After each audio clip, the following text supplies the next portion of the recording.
നമ്മളിന്നൊരു പാല് കാച്ചിന് കഞ്ഞിക്കുഴി വന്നേക്കുവാണ്, ഇടുക്കി കഞ്ഞിക്കുഴിയിൽ. ഇന്നലെ ഉച്ചയായപ്പോൾ വന്ന കേട്ടോ. പിറ്റേ ദിവസത്തെ രാവിലത്തെ വ്ളോഗാട്ടോ ഇത്. നല്ല കടുപ്പത്തിൽ മധുരമുള്ളൊരു കട്ടൻ കാപ്പിയും കുടിച്ചുകൊണ്ടാട്ടോ ഇന്നത്തെ രാവിലത്തെ ദിവസം തുടങ്ങണത്. കാപ്പി എടുത്തുകൊണ്ട് ഞാൻ സിറ്റൗട്ടിലോട്ട് വന്നിട്ട് പ്രകൃതി രമണീയതയൊക്കെ ആസ്വദിക്കുവാണേ. നല്ല തണുപ്പുണ്ടായിരുന്നു. ഇനി സ്ഥലങ്ങളൊക്കെ കണ്ടുകൊണ്ട് ഇങ്ങനെ വെളിയിലിങ്ങനെ റിലാക്സ് ചെയ്തിരിക്കാൻ നല്ല രസമുണ്ട് കേട്ടോ. ഇത് ഏലയ്ക്ക ഈ കാണുന്നത്, ഇത് കാപ്പി, കൊക്കോ എല്ലാം ഉണ്ട് കേട്ടോ ഇവിടെ.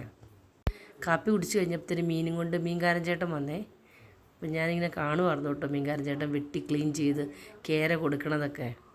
ആ ചേട്ടൻ പറയണു, നിങ്ങളുടെ നാട്ടിൽ നല്ല ഫ്രഷ് മീൻ കിട്ടും, ഇവിടെ അത്ര ഫ്രഷ് ഒന്നുമല്ല എന്നൊക്കെ പറഞ്ഞു. പിന്നെ ഞങ്ങൾ ബൈക്കിൻ്റെ അകത്തൊരു സവാരി നടത്തി കേട്ടോ, നാടൊന്ന് കാണാനായിട്ട്. ബൈക്കിൻ്റെ അകത്ത് പോകുമ്പോൾ നല്ല തണുപ്പുണ്ടായിരുന്നു, രാവിലെ തന്നെയല്ലേ. ഇളം തണുപ്പും ഇളം കാറ്റും ഒക്കെ ആയിട്ട് നല്ല ഭംഗിയുണ്ട് കേട്ടോ ഈ സ്ഥലങ്ങളെല്ലാം കാണാൻ. ഇതിനു മുമ്പ് ഞങ്ങൾ ഈ സ്ഥലത്ത് വന്നിട്ടുണ്ട്. അതൊരു സെപ്റ്റംബർ മാസത്തിലായിരുന്നു. നല്ല പച്ചപ്പൊക്കെ കൂടുതലായിരുന്നു. ഇത് വേനലായതുകൊണ്ട് തന്നെ കരിഞ്ഞു കിടക്കുമായിരുന്നേ. വെള്ളച്ചാട്ടത്തിലൊന്നും ഒട്ടും തന്നെ വെള്ളമില്ലായിരുന്നു. ഇവിടുത്തെ വെള്ളത്തിനൊക്കെ നമുക്ക് മുഖം പോലും കഴുകാൻ പാടില്ലാത്ത രീതിയിലുള്ള തണുപ്പായിരുന്നു കേട്ടോ.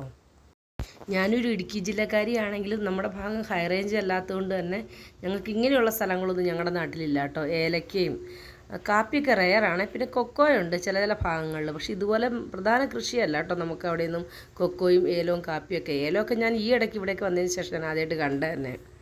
മഴ സമയത്ത് ഈ പാറയൊന്നും കാണില്ലാത്ത രീതിയിൽ ഇവിടെയൊക്കെ വെള്ളം കേട്ടോ. കുറച്ച് അപകടം പിടിച്ച് റിസ്ക് ഉള്ള ഏരിയ ആണ് ഈ പാറയുടെ ഭാഗമൊക്കെ. ബാക്കി വിശേഷങ്ങൾ നമുക്ക് അടുത്ത വീഡിയോ കാണാം കേട്ടോ.